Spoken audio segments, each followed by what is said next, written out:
across the racetrack. The roar of the engines, the smell of burned rubber. Yes, friend, we are back.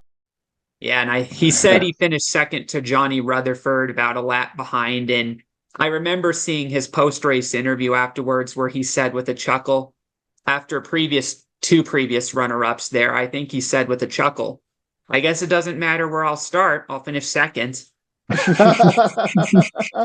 Well, yeah.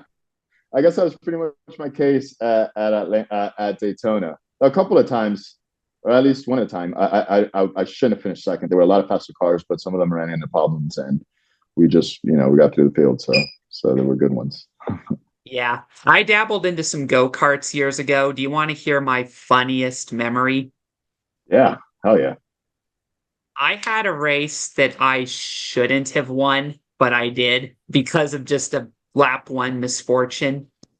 There was a new guy in my series I competed in, and he was from England, a young English kid that was making his debut, and I was already a regular in the series, but anyway, we were out in Tucson, Arizona, and I qualified fifth in what was the worst go-kart that I had ever driven, and so I was expecting to finish last the minute the race went green, and so I qualified fifth, however, although I should have probably qualified last if things had been right, But anyway, the race went green, and the English guy had a 10 times better go-kart than I did, qualified on pole.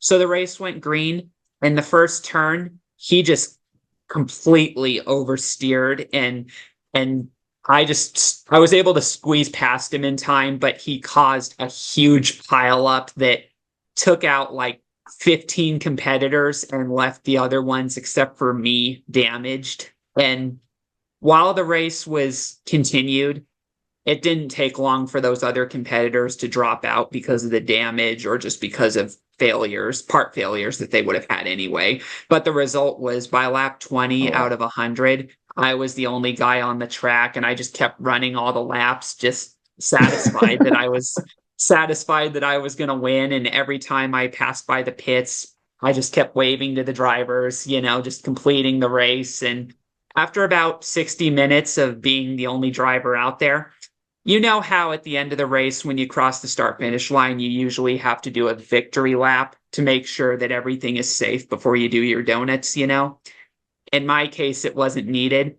Yeah. In turn 4, I slowed down and crossed the start-finish line and then just started doing donuts, knowing that nobody else was out there. You know what I mean? That is a pretty funny story. Hey, man, but as they say in racing, a win is a win. Doesn't matter how you get it, a win is a win. Exactly. And here's where it got even funnier, though. When I stood on the podium, I was holding my medal that I got out of it, along with the prize money and all that, and the second place guy, the third place guy, whoever it was.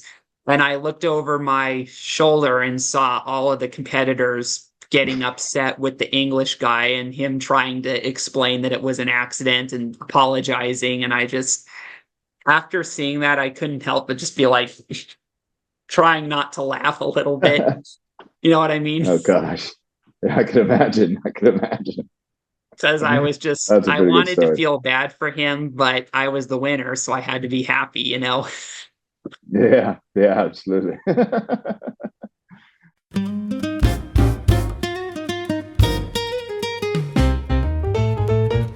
Oh, wow, baby, look at those speed babies flying across the racetrack. The roar of the engines, the smell of burned rubber.